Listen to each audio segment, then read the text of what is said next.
নমস্কাৰ বন্ধু বান্ধৱীসকল, মই জুলি কৈছোঁ আৰু মোৰ হোম বেকাৰ চলাইছোঁ নগাঁও চকীটোপৰ পৰা।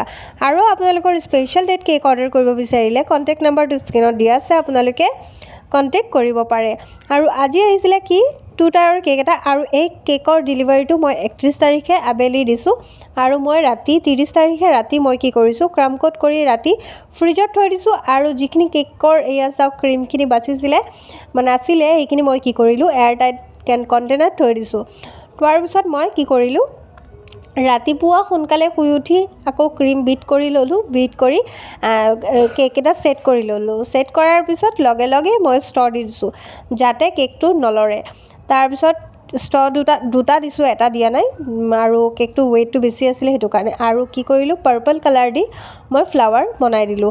আৰু কাষ্টমাৰে মোক ফটো দি দিছে, মানে ময়ে বনাইছিলোঁ তেনেকুৱা কেক এটা বনাইছিলোঁ, সেইটো কেকৰ মানে ছেম কৈছে তেনেকুৱা ছেম বনাই দিবা। মই কৈছোঁ ঠিক আছে হ'ব, মই বনাই দিম। তাৰপিছত এয়া চাওক গল্ডেন ড্ৰিপ দি দিছোঁ, আৰু ছাইডত মই কি কৰিলোঁ পাৰ্পল কালাৰ দি মই দি দিছোঁ, বৰ্ডাৰ দি দিছোঁ। দিয়াৰ পিছত বহুত ভাল লাগি আছে। আপোনালোকে কমেণ্ট কৰিব যে ফাইনেল লুকটো কেনেকুৱা হৈছে। আপোনালোকৰ যদি মোৰ ভিডিঅ'টো ভাল লাগে লাইক কমেণ্ট শ্বেয়াৰ কৰিব, চেনেলটো ছাবস্ক্ৰাইব কৰিব। ধন্যবাদ।